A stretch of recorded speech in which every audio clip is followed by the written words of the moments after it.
In modern India, it's nearly impossible to attend a political rally or protest without seeing his face. Across the country, groups with entirely opposing ideologies claim him as their own. Marxist student unions march with his portrait, while right-wing nationalist groups paint his likeness on their banners. Yet, compared to the thousands of stylized posters printed every year, historians have only verified 4 original photographs of the man himself. Today, followers treat him with near religious devotion, showering his bronze busts with rose petals. When a single historical figure is pulled in so many different directions, we have to ask how the actual person got buried underneath the myth. The earliest known photographs of Bhagat Singh show a young, clean-shaven student in Lahore. Growing up in a traditional Sikh family in Punjab, he naturally wore a turban, as seen in this portrait from his time at National College. But this is the image most people know. Shot in a studio in 1929, he sports a trimmed mustache and a felt hat. Decades later, politicians began arguing over how he should be depicted. In the late 1970s, officials like M.S. Gill pushed to replace the hat on public statues with a yellow turban, attempting to firmly root Singh in a specific cultural identity. The irony is that the felt hat had nothing to do with ideology. He cut his hair and wore it simply as a disguise to evade British police. By arguing over his highwear, political leaders keep the public focused on the surface, ignoring the radical ideas he actually fought for. In the late 1920s, British colonial rule in India maintained order through strict, visible military force. To understand Bhagat Singh's resistance, we must look at the few physical artifacts he left behind. There are deeply personal items: a khaki shirt with an Italian collar, and a pocket watch he gifted to his revolutionary comrade, Jaidev Kapoor.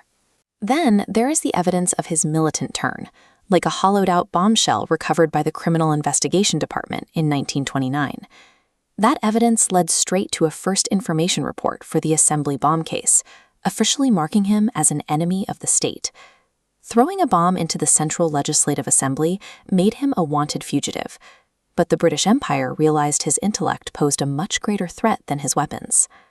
Growing up in the highly stratified society of early 20th century Punjab, Singh observed deep inequalities firsthand. At just 16, he penned an essay titled Achut da Sawal, or The Question of Untouchability. The text delivered a scathing critique of the caste system, attacking the systemic oppression that forced millions to live at the bottom of the social hierarchy. He urged Dalits to awaken and reject their marginalized status, writing that the so-called untouchables were the actual sustainers of life. Singh viewed independence as an incomplete victory unless it also dismantled the internal hierarchies used to oppress the vulnerable. After his arrest, authorities transferred him to the brutal conditions of Mianwali jail in present-day Pakistan. Inside, he launched a grueling hunger strike, protesting the harsh discrimination between European and Indian prisoners. While awaiting the gallows, he wrote his most controversial text. Published in the People magazine, his essay, Why I Am an Atheist, rejects mysticism entirely, arguing that human emancipation must take precedence over rigid religious identities. Even facing imminent execution, he firmly refused to pray or seek the emotional comfort of an afterlife, demanding instead to stand on his own convictions. The isolation of the prison cell stripped away the romanticism of his early rebellion, leaving behind a sharp, uncompromising political philosopher. On October 7, 1930, a special tribunal signed his official death warrant. Months later, at Shadman Chowk in Lahore, authorities hanged Bhagat Singh alongside his comrades Shiva Ram Rajguru and Sukhdev Thapar. The news sent a massive shockwave through the country, with the Tribune newspaper splashing the headline that the 23-year-old had been executed. The British successfully eliminated a dangerous political opponent, but in doing so, they guaranteed his image would endure indefinitely.